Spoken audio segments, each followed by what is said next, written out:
प्रेक्षकांनो नमस्कार. आजच्या doctor speak आरोग्य संपदा या कार्यक्रमामध्ये आपल्या सगळ्यांचं मनपूर्वक स्वागत. डोळ्यात वाच माझ्या तू गीत भावनांचे किंवा ते नयन बोलले काहीतरी. खरोखरच या गाण्याच्या ओळी ऐकल्या की आपल्या डोळ्यांसमोर बोलक्या अशा डोळ्यांचं सुंदर चित्र उभं राहतं. खरोखरच आपले डोळे हे अतिशय महत्त्वाचा अवयव असतात. आपल्या ज्ञानेंद्रियांमधलं ते एक महत्त्वाचं इंद्रिय असतं, ज्याच्यामुळे आपण या सगळ्या सृष्टीचा भरभरून आनंद घेऊ शकतो, सगळ्या सृष्टीला नीट पाहू शकतो. परंतु जसजसं आपलं वय वाढतं तसतसं हळूहळू आपली दृष्टी, आपली नजर ही कमी होत राहते किंवा बरेचदा काही आजारांमुळे देखील आपल्या दृष्टीला कमी असं दिसायला लागतं. तेव्हा आपल्याला योग्य असा सल्ला घेणं किंवा डॉक्टरांना संपर्क साधणं हे अतिशय महत्त्वाचं असतं. अशा वेळेला या डोळ्यांचं आरोग्य कसं राखायचं हे आपण डॉक्टरांना विचारलं पाहिजे. प्रेक्षक आजच्या आपल्या डॉक्टर स्पीक आरोग्य संपदा या कार्यक्रमाचा विषय आहे डोळ्यांचे आरोग्य आणि त्याची घ्यायची काळजी. आणि या विषयावर चर्चा करण्यासाठी आपल्या स्टुडिओमध्ये आज आपण आमंत्रित केलेलं आहे डॉक्टर अनिल दूधभाते यांना. डॉक्टर नमस्कार. नमस्कार. स्टुडिओमध्ये तुमचं खूप खूप स्वागत आहे. प्रेक्षक डॉक्टर अनिल दूधभाते हे अटल बिहारी वाजपेयी मेडिकल कॉलेज इथं गेली अनेक वर्ष नेत्रतज्ञ आणि प्राध्यापक म्हणून कार्यरत आहेत. अनेक विद्यार्थ्यांना ते ज्ञानदानाचं कार्य करत आहेत आणि अनेक रुग्णांना ते नेत्रदान किंवा दृष्टीदान करण्याचं पुण्यकर्म करत आहेत. तेव्हा त्यांच्याशी चर्चा करूया आणि आपण जाणून घेऊया डोळ्यांचं आरोग्य आणि त्यांची घ्यावयाची काळजी याविषयी. डॉक्टर, आजचा आपला जो विषय आहे डोळ्यांचं आरोग्य कसं राखायचं किंवा त्यांची काळजी कशी घ्यायची. डोळा हा जो आहे आपला कॅमेरासारखा असतो. हो. म्हणजे समोर लेन्स असते आणि त्याच्या मागे फिल्म असते. तशाच पद्धतीनं आपल्या डोळ्यामध्ये समोर लेन्स असते आणि मागे रेटिना म्हणजेच मागचा पडदा असतो. आपलं जे काही डोळा दिसणं आहे या दोन घटकावरती अवलंबून असतं. म्हणजे असं म्हटलं जातं की आपल्या बॉडीचं हे खिडकी आहे. म्हणजे डोळ्यामध्ये आपल्या शरीरामध्ये जे काही आजार आहेत त्याचं परिवर्तन किंवा त्या गोष्टी हे आपल्या डोळ्यामध्ये दिसत असतात. आणि डोळा हा तुम्ही जसं म्हटलात की डोळा हा सगळ्यात महत्त्वाचा अवयव आहे जे की आपल्याला ही सुंदर सृष्टी बघायला मिळते.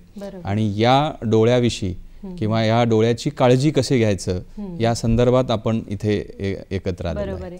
पण मग या डोळ्यांचे जे विविध प्रकारचे आजार किंवा विकार असतात ते साधारण काय असतात. तर डोळ्याचे मुख्यतः जे आहे की मोतीबिंदू आहे, काचबिंदू आहे, ग्लाकोमा त्यालाच म्हणतात. नंतर रेटिनाची डायबिटिक रेटिनोपॅथी म्हणून एक आजार आहे. कधी कधी डोळ्याच्या समोर एक पडदा येतो, त्याला टेरेजियम किंवा वेल म्हटलं जातं. लासूरचा एक प्रकार आहे. असे बरेचसे आजार आहेत की जे डोळ्यामध्ये हे उद्भवू शकतात.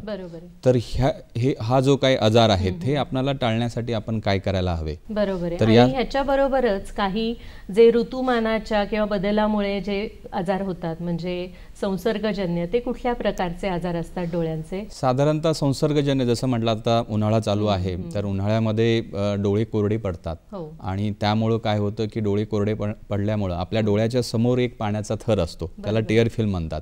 त्या टिअर फिल्मचे 3 लेयर असतात. तर 3 लेयर हे आपल्या डोळ्याचं डिफेन्स असतं. म्हणजे डिफेन्सिंग मेकॅनिझम केलं जातं. म्हणजे डोळ्यावरती जे काही धूळ म्हणा किंवा काही जे काही बॅक्टेरिया व्हायरस जे काही येत असतात त्यांना प्रोटेक्शन करणं, आपल्या डोळ्याला नरिशमेंट करणं आणि लुब्रिकेशन देणं आपल्या डोळ्याला, तर ह्या टिअर फिल्मचं काम केलं जातं.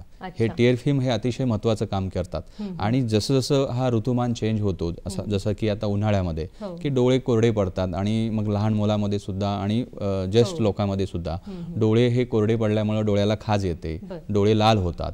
तर अशा प्रकारचं जे काही चेंजेस आहेत वातावरणातील चेंजेसमुळे किंवा प्रदूषणमुळे, त्याला कंजंक्टिव्हायटिस म्हटलं जातं. आणि हे जे कंजंक्टिव्हायटिस आहे, तुम्ही जर योग्य ते आहार घेतलात, जास्तीत जास्त पाणी पिलात, हिरव्या पालेभाज्या, फळं वगैरे ह्या गोष्टी जर तुम्ही घेतलात, तर ह्या गोष्टी तुम्हाला काय म्हणतात तयार करता येईल. म्हणजे हे संसर्गजन्य रोग आहेत, ह्याच्यासाठी आपण मेन काळजी घेणं आपल्या डोळ्यांची किंवा स्वच्छता ठेवणं हे महत्त्वाचं आहे असं म्हणता येईल. डॉक्टर, आता सगळ्यात महत्त्वाचा आणि जो कळीचा मुद्दा असतो डोळ्यांच्या बाबतीत, तुम्ही जे सुरुवातीला सांगितलं की मोतीबिंदू, तर हा सगळ्यात मोठा आजार असा समजला जातो डोळ्यांचा, तर हा नक्की काय असतो ते सांगा. हा आजार म्हणायला नकोय, कारण काय की मोतीबिंदू हा सर्वांनाच होणार आहे. कारण जन्मल्यानंतर तो माणूस म्हातारा होणारच आहे. तशा पद्धतीनं आपले जशी केस पांढरी होतात तशी हे आपल्या डोळ्यातली लेन्स जी आहे ती पांढरी होत जाते आणि त्यालाच आपण मोतीबिंदू म्हणतो. जनरली आपल्या नॉर्मल लोकांमध्ये किंवा 50-60च्या खालच्या जे काही लोक आहेत तर त्यांच्यामध्ये ही जी लेन्स आहे ही ट्रान्सपरंट असते आणि म्हणूनच हे आपल्याला सुंदर जग आपल्याला बघायला भेटतं. आणि जसं जसं वय वाढतं तसं तसं त्याच्यामध्ये ट्रान्सपरन्सी ही गेलेली असते, धुरकटपणा आलेला असतो आणि त्यालाच मोतीबिंदू म्हणतो. आणि हा जो आहे हे सगळ्यांनाच होणार आहे, कारण म्हातारपण किंवा वयोवर्धपणा हे कोणाला चुकलेलं नाही आहे. जसं जन्म आला तसं मृत्यू पण आहे आणि वयोवर्धता पण आहे, तर त्या पद्धतीनं मोतीबिंदू हा सगळ्यांनाच होणार आहे. आणि हा जो मोतीबिंदू आहे हा मोतीबिंदू नुसता वयामानानेच होतो का, तर नाही, तर त्याच्यामध्ये आणखी बाकीच्या गोष्टी पण आहेत की जसं की ज्यांना डायबिटीस आहे तर त्यांना लवकर मोतीबिंदू होतो, म्हणजे 40-50 या वयोगटामध्येच त्यांना मोतीबिंदू होतो. म्हणजे जसं आपण सुरुवातीला म्हटलं की काही शारीरिक व्याधींमुळे सुद्धा डोळे कमकुवत होतात, त्यातला हा एक प्रकार आहे. डायबिटीसमुळे लवकर मोतीबिंदू होतो. एवढेच नव्हे, तुम्ही जर स्टिरॉइडचे ड्रॉप्स वापरलेले आहेत किंवा स्टिरॉइडच्या गोळ्या किंवा इंजेक्शन जास्त प्रमाणामध्ये जास्त दिवस जर वापरलेले असेल तर तुम्हाला लवकर मोतीबिंदू होतो. एवढेच नाही तर डोळ्याला जर मार लागला असेल, त्याला आम्ही आमच्या भाषेमध्ये ब्लंट ट्रॉमा म्हणतो, तर त्यामुळं पण लवकर मोतीबिंदू होतो. तर हे बरेचसे असे कारणं आहेत की ज्यामुळं की वयानुसार शिवाय हे बाकीचे कारणं आहेत ज्याला मोतीबिंदू होऊ शकतो. पण शास्त्रीय दृष्ट्या आपण जेव्हा विचार करतो तेव्हा मोतीबिंदूची सुरुवात साधारण कुठल्या वयात होते? जसं मी सांगितलं की जसे केस पांढरे व्हायला लागतात तसं डोळ्यामध्ये ही लेन्स पांढरी होत जाते. जनरली आमचं आता मी गेली 13 वर्षापासून मी याच्यामध्ये सर्व्हिस देत आहे. मी आतापर्यंत 10,000पेक्षा जास्त सर्जरी केलेल्या आहेत. तर माझा असा अनुभव आहे की 55 आणि 60 वयाच्या नंतर हे मोतीबिंदूचं चेंजेस आपल्याला दिसायला लागतात. आणि त्या रुग्णाला काय जाणवतं की मोतीबिंदूचे चेंजेस झाले म्हणजे त्याला काय त्रास होतो, तर रुग्णांना जनरली दिसायला कमी लागतं. जे कलर्स आहेत ते कलरची जी कॉन्ट्रास्ट सेन्सिटिव्हिटी किंवा कलरची जी डेन्सिटी असते ती कमी होते. कधी कधी डबल व्हिजन दिसायला लागतं. कधी कधी काय होतं की नेहमी त्यांचा चष्म्याचा नंबर चेंज होतो. कधी कधी काही लोकांना अशा विशिष्ट प्रकारचा मोतीबिंदू असतो की जेणेकरून की त्यांना जवळचं चांगलं दिसतं. अगोदर त्यांना जवळचं दिसायला चष्मा लागतो, पण जसं जसं मोतीबिंदूचे विशिष्ट प्रकारचा मोतीबिंदू असतो त्याच्यामध्ये की त्यांना जवळचं दिसायला त्यांना विदाऊट चष्मा त्यांना दिसतं. तर अशा पद्धतीच्या जर तुम्हाला काही लक्षणं जर आढळले तर म्हणजे जवळच्या नेत्रतज्ञाकडे जाऊन त्याविषयी तपासणी करणं गरजेचं असतं. म्हणजे इन जनरलच आपण जे म्हणतो आजकाल, तर म्हणजे पूर्वी असं म्हणायचे 40शी नंतर तुम्ही सगळ्या टेस्ट करायला हळूहळू सुरुवात करा, तर 25शीला किंवा 35शीलाच तुम्ही आता टेस्ट करायला सुरुवात करा असं म्हणतात.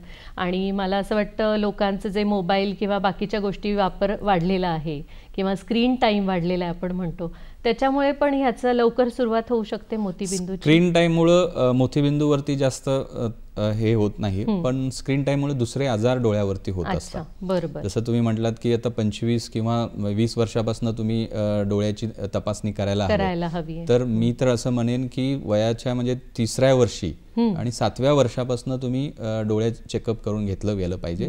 आणि नंतर 40च्या नंतर हे तुम्हाला दर वर्षाला डोळे चेक केलेच पाहिजे.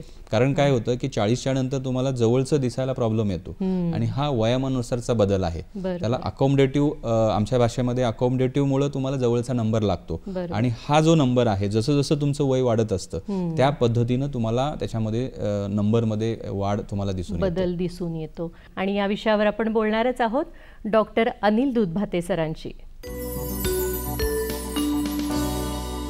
प्रेक्षक हो, विश्रांतीनंतर पुन्हा एकदा आपलं स्वागत आहे डॉक्टर स्पीक आरोग्य संपदा या कार्यक्रमामध्ये.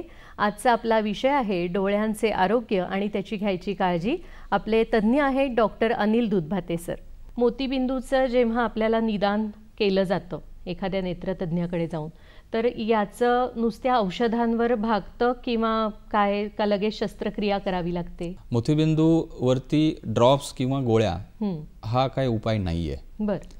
आपल्याला फक्त शस्त्रक्रिया हा त्याच्यावरचा उपाय आहे. तुम्हाला बाजारामध्ये बऱ्याचशा ऍड वगैरे दिसतील की हा ड्रॉपने मोतीबिंदू निघून जातो किंवा गोळ्यामुळे निघून जातो किंवा एखाद्या तेलामुळे निघून जातो. तर असं काही नाहीये. तर मोतीबिंदू झाला तुम्हाला शस्त्रक्रिया करावीच लागते. कारण मोतीबिंदू हा, मी जसं मगाशी सांगितलं की मोतीबिंदू हा सगळ्यांनाच होणार आहे. तुम्हाला होणार आहे, मला होणार आहे, अशा विशिष्ट आपल्या वयाच्या स्टेजला आपल्याला होणारच आहे. कारण ही फिजिओलॉजिकल प्रोसेस आहे. त्यामुळं याच्यावरती उपाय हा एकच आहे, म्हणजे ते म्हणजे शस्त्रक्रिया. आता काय झालेलं आहे की या गेली 10 वर्षामध्ये या मोतीबिंदूच्या शस्त्रक्रियेमध्ये प्रचंड प्रमाणामध्ये इव्होल्युशन झालेलं आहे. प्रचंड प्रमाणामध्ये नवीन तंत्रज्ञान प्रणाली आलेली आहे. तर फेकोइमल्सिफिकेशन म्हणून एक तंत्रज्ञान आहे की त्याचा वापर करून फक्त 1.8 mm चा काप घेऊन आपण हे ऑपरेशन केवळ 10 मिनिटांमध्ये केलं जातं. आणि त्या पेशंटमध्ये आपल्याला इंजेक्शन किंवा भूल द्यायची गरज नाही. नुसतं भुलेचा ड्रॉप टाकून आपण हे 10 मिनिटांमध्ये ऑपरेशन करतो. तर या पद्धतीचं प्रणाली, या पद्धतीची यंत्रणा सध्या आलेली आहे.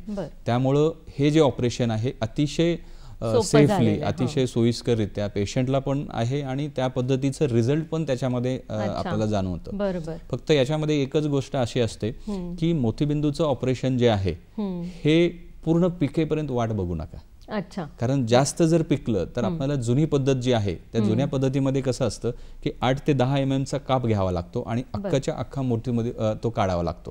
पूर्वी काय होतं, पूर्वी ह्या यंत्रणा नव्हत्या, हे तंत्रज्ञान नव्हतं, ही प्रणाली नव्हती. तर त्यावेळेस काय असायचं की मॅन्युअली हे 8 ते 10 mm चा काप घ्यायचा आणि अख्खाच्या अख्खा मोतीबिंदू आम्हाला काढावा लागायचा. म्हणजे तो मोत्यासारखा दाणा दिसायचा, त्यामुळे त्याला मोतीबिंदू, त्यामुळेच त्याला मोतीबिंदू म्हटलेलं आहे. तर हा जो मोतीबिंदू आहे हा पिकल्यानंतरच काढता यायचा, ही पूर्वीची गोष्ट आहे. पण आता तुम्हाला इनिशियल स्टेजमध्ये किंवा पहिल्या ग्रेडमध्ये जरी मोतीबिंदू असला आणि तुमच्या दैनंदिन जीवनामध्ये तुम्हाला या मोतीबिंदूमुळे काही त्रास होत असेल किंवा तुमचं वाचन म्हणा किंवा तुम्ही जर ड्रायव्हिंग करत असाल तर ड्रायव्हिंग करताना तुमच्या लाईटच्या भोवती ग्लेअर येणं किंवा तुम्ही जवळ आल्याशिवाय वस्तू न दिसणं, जवळ आल्याशिवाय तुम्हाला वस्तू जर दिसत नसेल तर तुम्ही लवकर त्याच्यावरती निर्णय घेऊ शकता. पूर्वीसारखं मोतीबिंदू पिकावा आणि नंतरच ऑपरेशन करावं असं अजिबात वाट बघायला नको. डॉक्टर, हे जे तुम्ही सांगितलं की मोतीबिंदू पिकायची वाट बघायची नाही, पण काही जणांची अशी एक मिसकन्सेप्शन म्हणतो आपण की आम्ही लवकर मोतीबिंदूचं ऑपरेशन केलं तर परत झाला तर आम्ही काय करायचं? तर असं होऊ शकतं का खरंच? या माध्यमातून मी सगळ्या श्रोत्यांना सांगू इच्छितो की मोतीबिंदूचं हे जीवनामध्ये एकदाच ऑपरेशन होतं, डबल हे ऑपरेशन करायची गरज नाही. आणि त्यामुळेच आम्ही सर्वांना सांगत असतो की ज्यावेळेस मोतीबिंदूचं तुम्ही ऑपरेशन करता त्यावेळेस चांगल्या प्रकारची लेन्स ही तुम्ही टाकली पाहिजे. परत मोतीबिंदू होत नाही. फार तर फार काय होतं की जी लेन्स असते त्या लेन्सच्या मागे जाळी येते. जसं की आपण आता आरसा आहे, त्या आरशावरती थोडीशी धूळ साचल्यानंतर आपल्याला दिसायला थोडंसं ब्लर दिसतं. तशाच पद्धतीचं त्या लेन्सच्या मागे जाळी साचते आणि ती जी जाळी आहे ते पण लेझरनी एक 2 ते 5 मिनिटांमध्ये ओपीडी बेसिस, म्हणजे त्याला काय ओटी मध्ये घेऊन जायची गरज नाही, ओपीडी बेसिस वरतीच ते साफ केलं जातं. अच्छा, म्हणजे ऍडमिट व्हायची गरज लागत नाही, कारण ती धूळ असते किंवा ती जाळी म्हणतो किंवा आम्ही काही लोक त्याला बुरशी म्हणतात.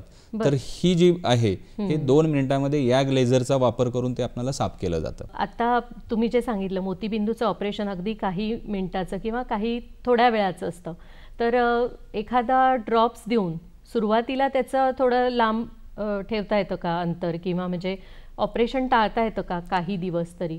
अतिशय चांगला प्रश्न तुम्ही विचारलात. कारण बरेच पेशंट आता ज्यावेळेस मी 13 वर्षापासून बघत असतो की म्हणत असतं की आम्हाला आता अगोदर ड्रॉप द्या जेणेकरून की ते मोतीबिंदू कमी व्हायला पाहिजे किंवा हॉल्ट व्हायला पाहिजे. पण माझं असं म्हणणं आहे की तुम्हाला जर त्रास झाला तर तुम्ही हे ड्रॉप्स आणि गोळ्यांच्या मागे लागू नका, कारण बरेचसे बाजारामध्ये तुम्ही बघत असता, न्यूजपेपरमध्ये येत असतं की या ड्रॉपने तुमचा मोतीबिंदू निघून जाईल, हे जे गोळ्या ऑपरेशन तुमचं टाळलं जाईल.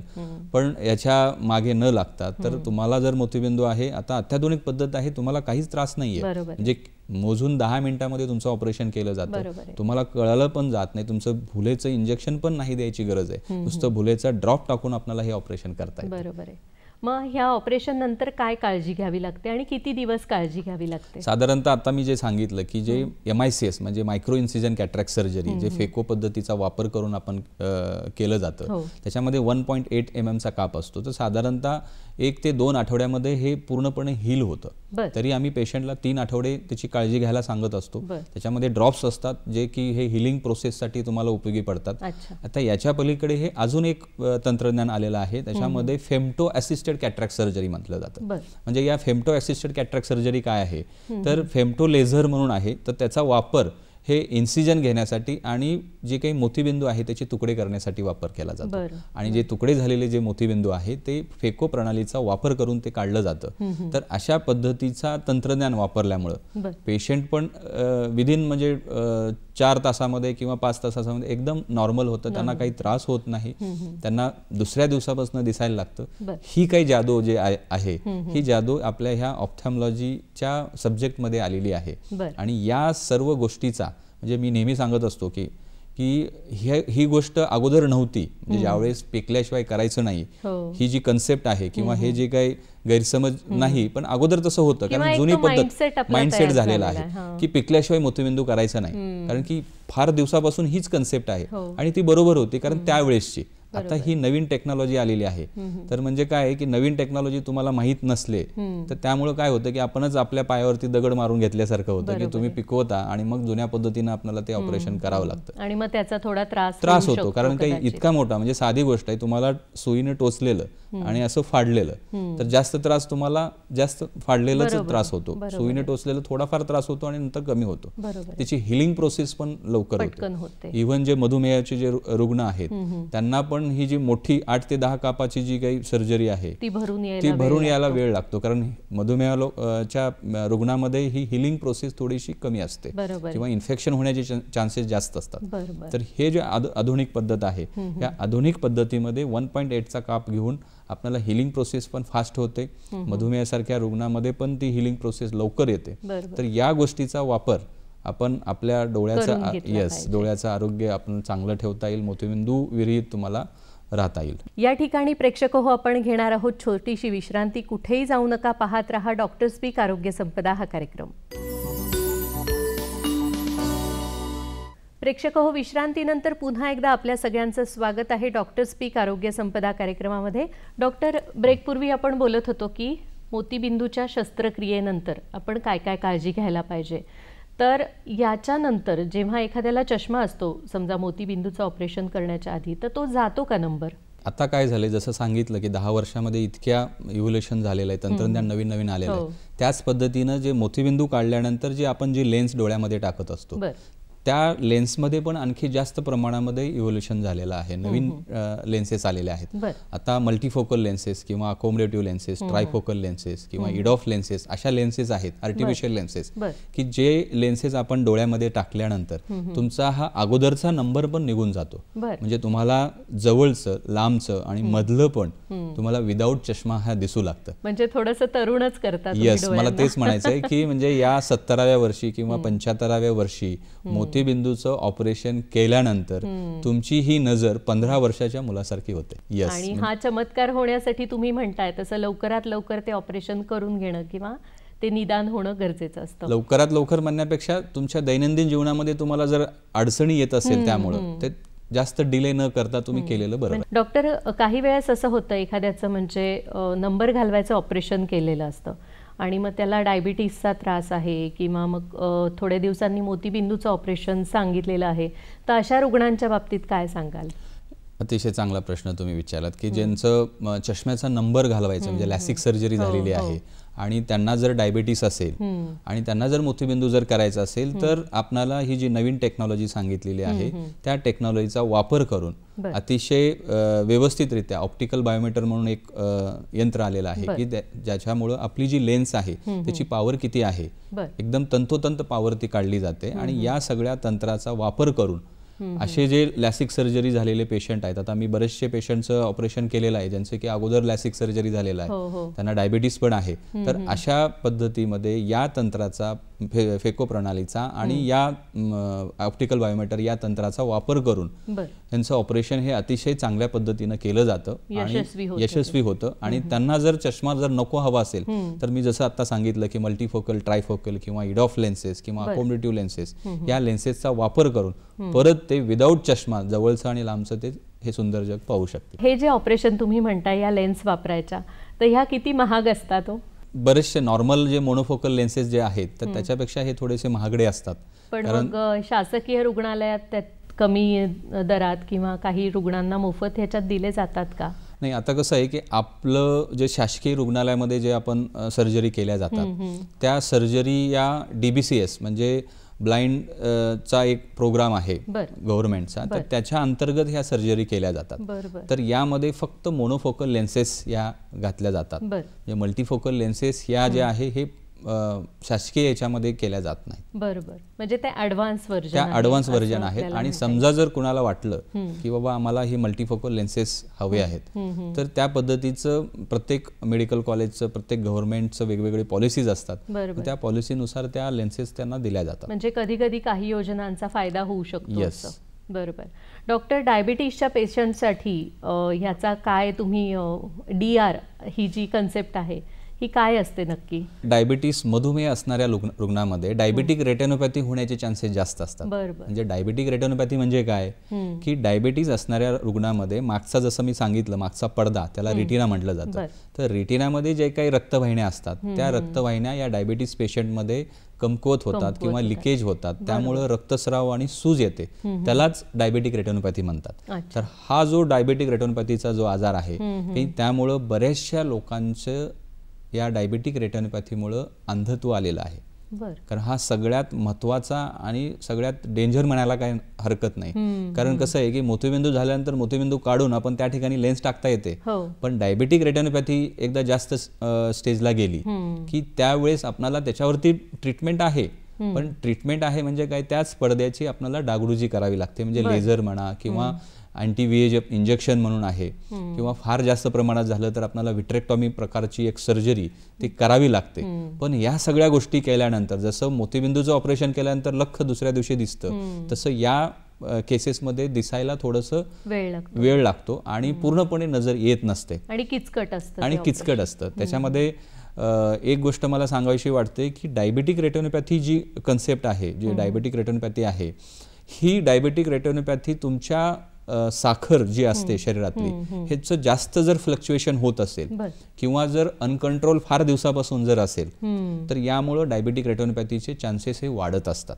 एवढंच नाही, तुम्हाला डायबिटिक्स हा आजार, मधुमेह आजार हा किती वर्षापासून आहे, मोर दॅन 5 years असेल तर डायबिटिक रेटिनोपॅथी होण्याचे चान्सेस असतात. आणि हे जे आहे याच्या संदर्भात मला एक गोष्ट सांगायची आहे की आपली इंडियन टेंडन्सी असते की आपले डोळे चांगले आहेत तर डायबिटीस आहे मला, पण माझे डोळे चांगले आहेत, मी कशासाठी नेत्रतज्ञाकडे जाऊ.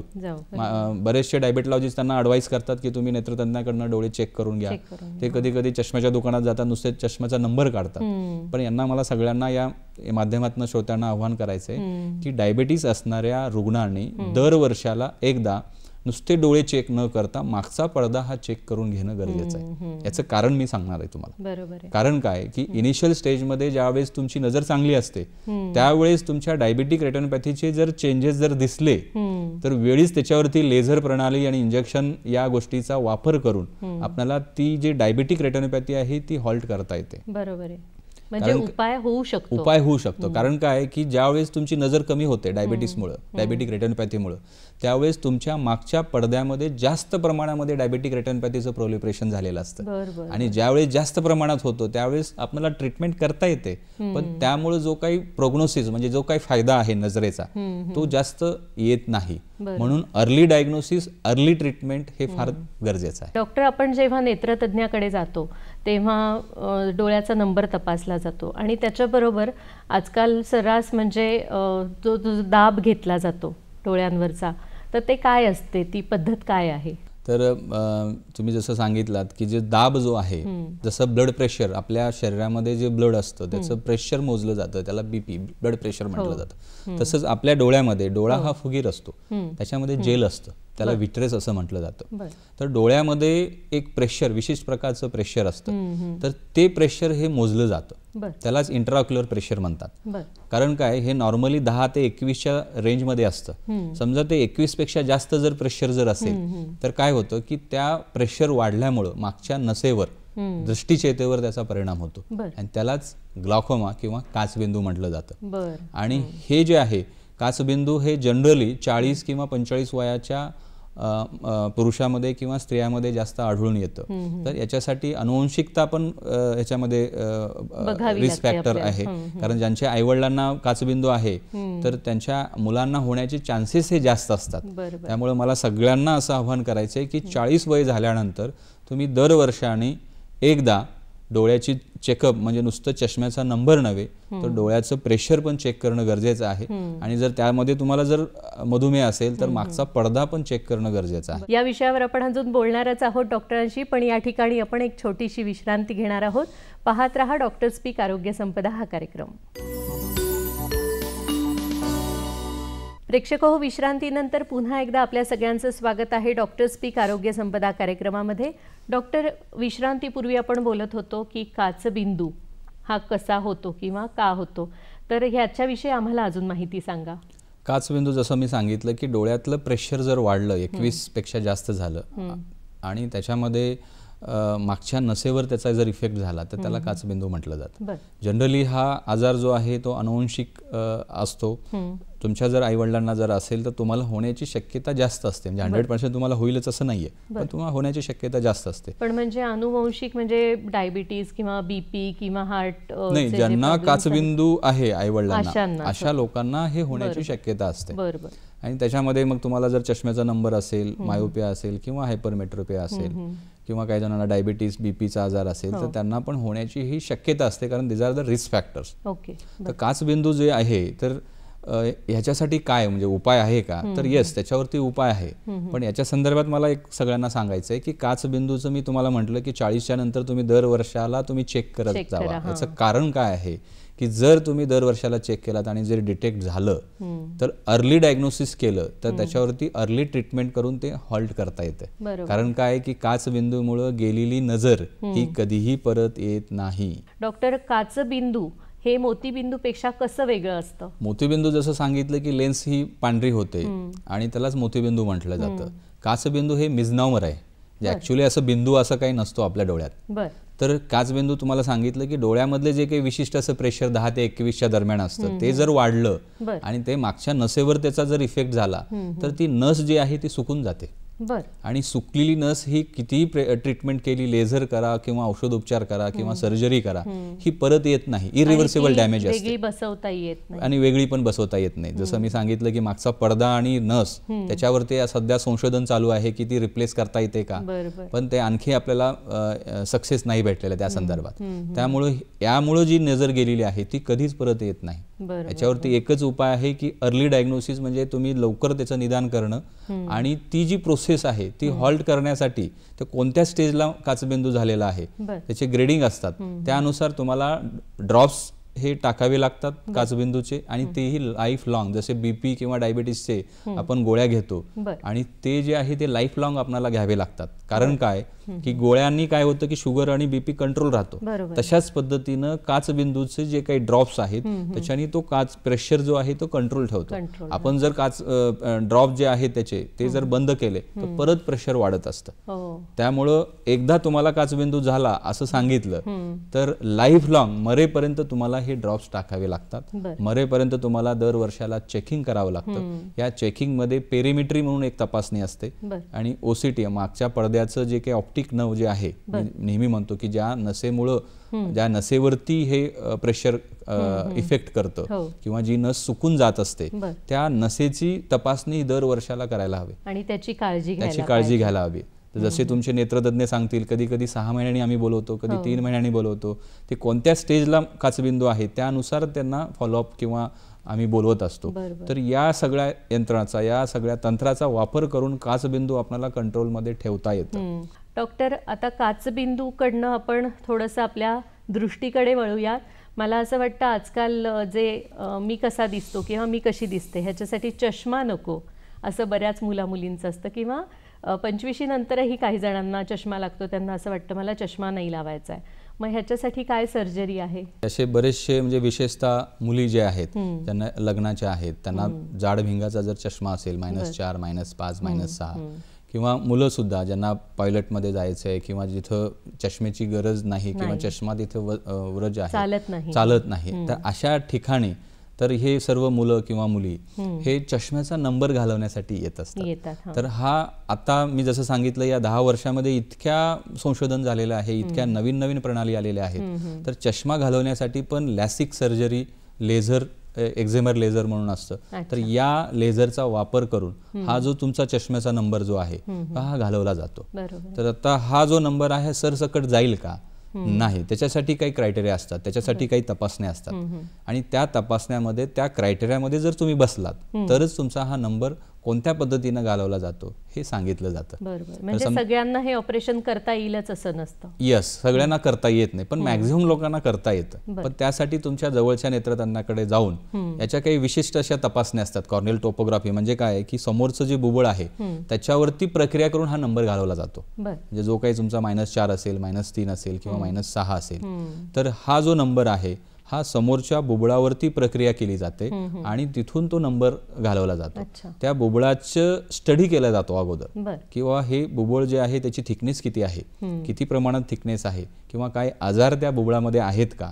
तर या सगळ्याचा स्टडी करून तुमचे नेत्रतज्ञ हे सांगतील की येस तुमचं हे ऑपरेशन या लेझर पद्धतीनं करता येईल, किंवा हे लेझर पद्धतीचा वापर जर नाही करता आला तर त्याच्यामध्ये आणखी एक नवीन प्रणाली आलेली आहे. त्यामध्ये IPCL सर्जरी किंवा ICL सर्जरी म्हटली जाते, की जे तुमचा चष्मा आहे -8 किंवा 10, कधी कधी हा नंबर घालवला जाता येत नाही, किंवा ज्यांचा -14 आहे, ज्यांचा -20 आहे, अशा लोकांना हे लेझरनी जात नाही, कारण थिकनेस कमी असते. आपल्या बुबुळाची थिकनेस वरती हे सगळं अवलंबून असतं आणि थिकनेस कमी असल्यामुळं आणि जास्त नंबर असल्यामुळं आपल्याला ICL सर्जरी किंवा IPCL सर्जरी करता येते. म्हणजे ती काय असते, जसं आपण कॉन्टॅक्ट लेन्स वापरतो, हे सकाळी घालावं लागतं आणि संध्याकाळी काढावं लागतं कॉन्टॅक्ट लेन्स, आणि त्याचे काही साईड इफेक्ट पण असतात, कारण इन्फेक्शन होण्याचे चान्सेस असतात आणि तुमचा डोळा हा कोरडा पडतो. जास्त जर तुम्ही कॉन्टॅक्ट लेन्स वापरत गेला तर त्याचा डोळा कोरडा पडतो आणि तुमची जी डिफेन्स आहे मेकॅनिझम डोळ्याची ही कमकुवत होते. तर त्याच्यापेक्षा आपण काय करतो की कॉन्टॅक्ट लेन्सच्या ऐवजी आपण ICL, तर इम्प्लांटेबल कॉन्टॅक्ट लेन्स अशा पद्धतीचं एक लेन्स असते जी की आपण डोळ्यामध्ये टाकली जाते. म्हणजे परमनंट कॉन्टॅक्ट लेन्स आपण डोळ्यात टाकला जातो. त्यामुळे तुमचा हा जो काही नंबर आहे तो सरसकट हा निघाला जातो. पण त्यासाठी पण काही क्रायटेरिया असतात. तर त्यासाठी तुमच्या जवळच्या नेत्रतज्ञाकडे जाऊन त्या सर्व तपासण्या करून घेणं गरजेचं आहे आणि तुम्ही त्या क्रायटेरियामध्ये जर बसत असाल तरच तुमचं ही सर्जरी केली जाते. डॉक्टर, पूर्वी ही जी सर्जरी व्हायची तेव्हा बरेचदा काही जणांचा नंबर जायचा नाही किंवा काही जणांना डोळे पण गमवावे लागलेले आहेत. त्याच्यात आणि आता खूप फरक आलेला आहे. तर हा फक्त शस्त्रक्रियेच्या पद्धतीमुळे आहे का? येस, अगदी बरोबर आहे की आता नवीन टेक्नॉलॉजी आलेल्या या टेक्नॉलॉजीमध्ये काय केलं जातं की समोरचं जे बुबुळ आहे त्या समोरच्या बुबुळाचा एक पापुद्रा, साधारणतः 120 मायक्रॉनचा पापुद्रा हा उचलला जातो आणि एक्झिमर लेझर, जे काही तुमचा नंबर -4, -3 असेल त्या मशीनमध्ये फीड केला जातो आणि त्या लेझरचं डिप्लेशन त्या समोरच्या बुबुळावरती केलं जातं. परत ते लेझर पूर्णपणे झाल्यानंतर ते पापुद्रा ठेवला जातो. तर यामध्ये पण आणखी नवीन टेक्नॉलॉजी आलेल्या आहेत. हा पापुद्रा उचलण्यासाठी ब्लेडचा वापर कधी केला जातो, कधी लेझरचा वापर केला जातो. तर कधी कधी काय होतं की रिलॅक्स विथ स्माइल म्हणून एक टेक्नॉलॉजी आहे, त्याच्यामध्ये हा पूर्णपणे पापुद्रा उचलायची गरज नाही. फक्त एक 2 mm चा काप घेऊन आपण फेमटो लेझरचा वापर करून ही शस्त्रक्रिया केली जाते बरोबर. आणि हा तुमचा पूर्णपणे हा नंबर घालवला जातो. वा. पूर्वी काय होतं की पूर्वी तुम्हाला वेगळ्या पद्धतीची टेक्निक ही वापरली जायची, त्यामुळे सक्सेस होण्याचे चान्सेस हे कमी असायचे. आता तसं राहिलं नाही, कारण एक तर येस ॲडव्हान्स टेक्नॉलॉजी आहे आणि एक तर आपण सिलेक्शन करूनच म्हणजे पेशंट सिलेक्शन हे फार महत्त्वाचं आहे. यामध्ये कसं आहे की मशीनमध्ये ही प्रोसेस केली जाते, यामध्ये डॉक्टरांचा रोल हा पेशंट सिलेक्शनसाठी येतो. सर्जरी हे मशीनद्वारेच केलं जातं, त्याच्यासाठी गाईड करणं हे डॉक्टरांचं काम आहे. पण सगळ्यात महत्त्वाचं जे मला जर म्हणायचं असेल त्या रुग्णाला होऊ शकतं की नाही ऑपरेशन, तर सिलेक्शन, पेशंट सिलेक्शन हे फार महत्त्वाचं आहे. प्रेक्षक हो, कुठेही जाऊ नका, पाहत रहा डॉक्टर स्पीक आरोग्य संपदा हा आजचा कार्यक्रम. प्रेक्षक हो, विश्रांतीनंतर पुन्हा एकदा आपल्या सगळ्यांचं स्वागत आहे डॉक्टर स्पीक आरोग्य संपदा या कार्यक्रमात. डॉक्टर, मगाशी आपण काचबिंदूविषयी बोललो, लॅसिक सर्जरीविषयी बोललो, तर लॅसिक सर्जरी कशी केली जाते आणि त्याच्यानंतर काय काळजी घ्यायची असते ते सांगा. तर लॅसिक सर्जरी ही जी आहे म्हणजे एक जादू झाल्यासारखी आहे, कारण एका डोळ्याला साधारणतः 5 मिनिट, एका डोळ्याला 5 मिनिट, दोन्ही डोळ्यांचं आपण 10 मिनिटामध्ये हे लेझर केलं जातं. आणि याच्यामध्ये विशेष असं आहे की ऑपरेशन केल्यानंतर विदिन 1 आवरमध्ये तुम्हाला सगळं दिसायला लागतं. अरे वा. म्हणजे इतकं प्रणाली ही जास्त ॲडव्हान्स झालेली आहे. आणि त्याच्यामध्ये समजा तुम्ही जर शुक्रवारी तुम्ही ऑपरेशन जर केलात तर शनिवार रविवार सोमवारपासून तुम्ही तुमच्या रुटीन ॲक्टिव्हिटी हे करू शकतात. फक्त काही ड्रॉप्स आणि ह्या गोष्टी जे असतात की जे 15 दिवस किंवा 3 आठवडे आम्ही तुम्हाला दिलं जातं, पण तुमच्या जे काही रुटीन ॲक्टिव्हिटी आहे ते इंडोर ॲक्टिव्हिटी हे तुम्ही सोमवारपासून करू शकता. म्हणजे 2च दिवसाची तुम्ही रेस्ट घेऊन सोमवारपासून तुम्ही सगळ्या ॲक्टिव्हिटी चालू करू शकता. अच्छा. आउटडोर नाही, इंडोर ॲक्टिव्हिटी चालू करू शकता. पण हे ऑपरेशन 25व्या वर्षी करू शकतो आणि 50व्या वर्षी करू शकतो? येस, अतिशय चांगला प्रश्न आहे. कारण काय की लेझरचं ऑपरेशन जे आहे हे 18 वर्ष पूर्ण झाल्याशिवाय आम्ही करत नाही. कारण काय की त्याला एक क्रायटेरिया असतो की तुमचा जो काही नंबर आहे तो स्टेबल असला पाहिजे. तुमचा जर प्रोग्रेसिव्ह जर नंबर असेल, कारण 18 वर्षापेक्षा कमी लोकांना हा प्रोग्रेसिव्ह नंबर असतो, म्हणजे वाढत असतो, त्यामुळे केल्यानंतर परत नंबर येण्याची शक्यता ही जास्त असते. त्यामुळे जनरली आम्ही काय करत असतो की 18 वर्ष पूर्ण झालं पाहिजे आणि त्याचा नंबर हा 6 महिने हा चेंज झालेला नको. म्हणजे समजा जर 6 महिन्यामध्ये चेंज झाला असेल तर परत आम्ही 6 महिने थांबतो. अच्छा. तर एकदा 6 महिने फिक्स झाला की हाच नंबर आहे तरच आपण ते लेझरचा वापर करून त्याचा नंबर घालवला जातो. बरोबर आहे. तर डॉक्टर, कधी कधी असं होतं लोकांना लवकर नंबर लागतो 18व्या 20व्या वर्षी, मग त्यांना 40चा नंबर लवकर लागतो? ज्यांना मायोपिया म्हणजे जे मायनस नंबर असतो, समजा एकाला -1 नंबर आहे आणि तो 40व्या वर्षी तो गेलेला आहे, तर त्याला जवळचा जो आहे त्याला जवळचं विदाऊट चष्मा दिसतं. 40 किंवा 45 पर्यंत पण त्याला विदाऊट चष्मा दिसतं. कारण काय की जनरली 40च्या नंतर जे 40शी आपण म्हणतो ना, 40च्या नंतर लागलेली असते, तो जवळचा नंबर हा प्लस असतो आणि यांना -1 नंबर हा लांबचा असतो. तर हा प्लस आणि हा मायनस हा न्यूट्रल होतो आणि फक्त तुम्हाला लांबचा हा -1चा नंबर लागतो आणि जवळचा तुम्हाला विदाऊट चष्मा तुम्हाला दिसतं. म्हणजे इव्हन 40, 45, 50 वर्षापर्यंत पण तुम्हाला जवळचा नंबर लागण्याची शक्यता कमी असते. त्यांना 1.5 नंबर असतो किंवा 2 नंबर असतो. कारण तेच आहे की जसं जसं वय वाढत असतं तसं त्याच्यामध्ये प्लस नंबर हा वाढत असतो. त्यामुळे मायनस आणि प्लस हे न्यूट्रल होतं आणि विदाऊट चष्मा तुम्हाला दिसू लागतं. डॉक्टर, आपण जेव्हा काचबिंदू विषयी बोलत होतो तर त्याचे काय आपल्याला काही सिम्पटम्स दिसतात का काचबिंदू होण्याचे? जसे मोतीबिंदूचे तुम्ही सांगितले की थोडं ब्लर दिसतं किंवा प्रकाश एकदम असा मोठा दिसतो, तर तसं काय होतं? काचबिंदूला हा चोर पावलानं आलेला आजार म्हटला जातो, कारण ते कळत नाही. म्हणूनच मी म्हटलं की तुम्हाला की 40च्या नंतर हे दरवर्षी तुम्ही चेक करत जावा, कारण इनिशियल स्टेजमध्ये तुम्हाला याचे सिम्पटम्स जाणवत नाहीत.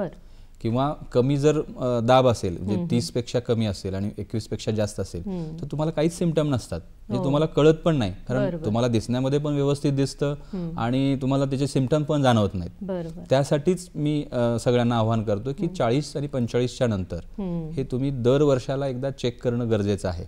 आणि समजा जास्त प्रमाणात जर प्रेशर वाढलेलं असेल तर मग डोळे लाल होतात, डोळे दुखतात, डोळ्यातनं पाणी येतं, कधी कधी डबल दिसण्याचे चान्सेस असतात. तर हे जे आहे हे जास्त प्रमाणात जर प्रेशर वाढलेलं असेल, त्याच्यामध्ये 2 प्रकार असतात काचबिंदूचे, एक क्लोज अँगल आणि एक ओपन अँगल ग्लाकोमा काचबिंदू म्हटला जातो. तर क्लोज अँगल ग्लाकोमामध्ये प्रचंड प्रेशर एकदम सडनली वाढलं जातं आणि त्या केसमध्ये प्रचंड डोळा दुखतो, प्रचंड लाल झालेला असतो, पाणी येतं आणि समोरच्या बुबुळाला सूज येते.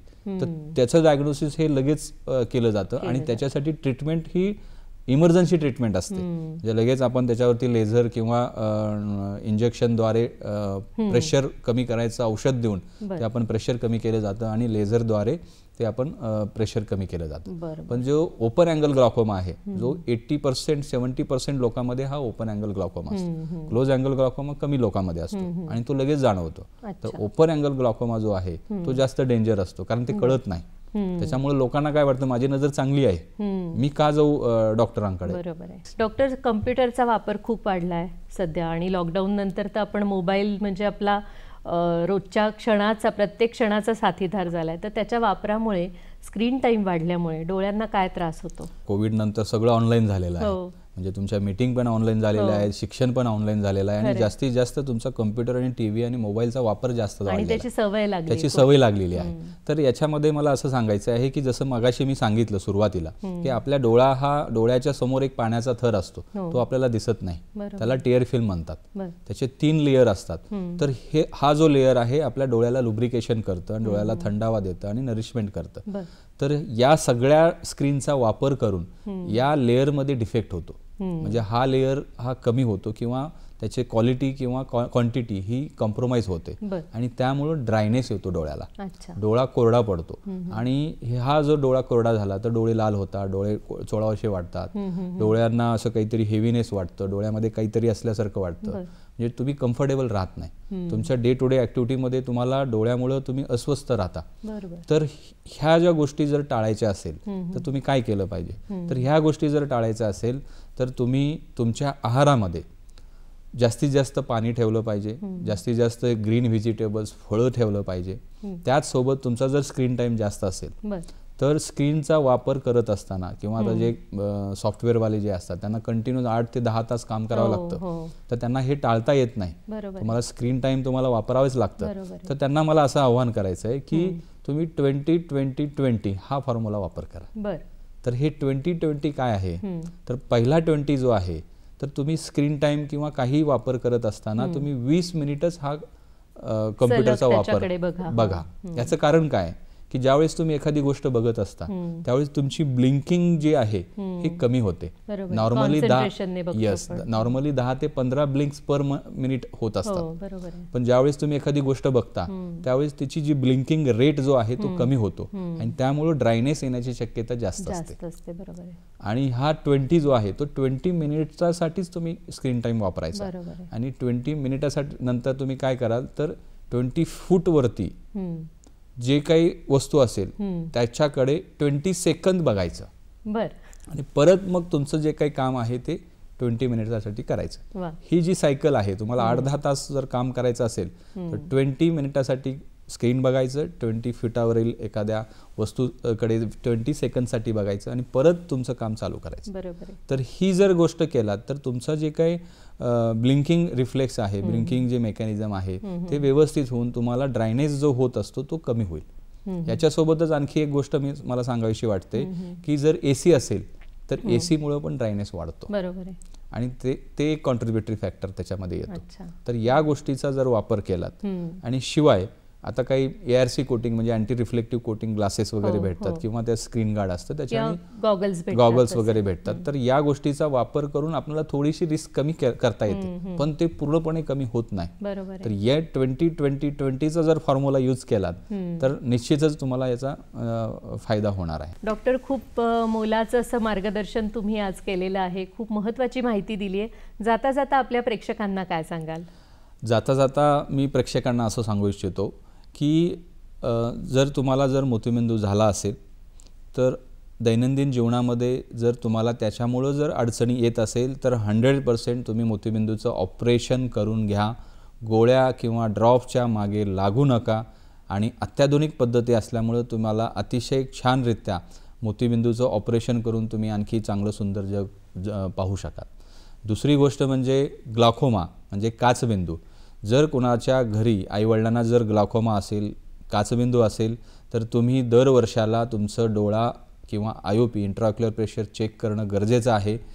आणि ज्यांना अनुवंशिक आजार नाही, ज्यांच्या आईवडिलांना नाही आहे, त्यांनी पण 40 ते 45 वर्षाच्या वयोगटातील लोकांनी हे दरवर्षा डोळा तुम्ही नुसतं डोळा म्हणजे चष्म्याचा नंबर नव्हे, तर डोळा म्हणजे चष्म्याचा नंबर सोबत तुमचा इंट्राऑक्युलर प्रेशर हे चेक करणं गरजेचं आहे. त्यासोबतच मधुमेह असणाऱ्या रुग्णांना मला असं सांगायचं आहे की जसं तुमचे डायबेटिक्सचे डॉक्टर सांगत असतात की दर 3 महिन्याला किंवा 6 महिन्याला शुगर चेक करायची असते, त्याच पद्धतीनं दर वर्षातून एकदा मागचा रेटिना हा चेक करून घ्या. कारण काय की जर अर्ली डायग्नोसिस जर आपण केलं, कारण इनिशियल स्टेजमध्ये तुमची नजर चांगली असते, तुम्हाला काय वाटतं की माझी नजर चांगली आहे तर मी का जाऊ डोळ्यांच्या डॉक्टरांना चेक करण्यासाठी, तर तसं नव्हे. जर अर्ली जर स्टेजमध्ये तुमची नजर चांगली असली तरीसुद्धा डायबिटिक्समुळं डायबिटिक रेटिनोपॅथी होण्याचे चान्सेस हे जास्त असतात आणि त्याच वेळेस जर तुमचं हे निदान झालं तर त्यावरती आपल्याला वेळीच लेझर प्रणाली आणि इंजेक्शन या गोष्टीचा वापर करून तुमचं जे डायबिटिक रेटिनोपॅथीमुळं जे होणारं अंधत्व आहे ते आपल्याला हॉल्ट करता येतं, ते आपल्याला टाळता येतं. धन्यवाद. खूपच छान माहिती दिली डॉक्टर तुम्ही. आणि आज आपण इथे आलात आणि डोळ्यांचं आरोग्य कसं राखायचं, त्यांची काळजी कशी घ्यायची याविषयी खूप मोलाचं मार्गदर्शन केलं. त्यासाठी दूरदर्शनच्या वतीने तुमचे खूप आभार मानते. धन्यवाद. धन्यवाद. थँक्यू.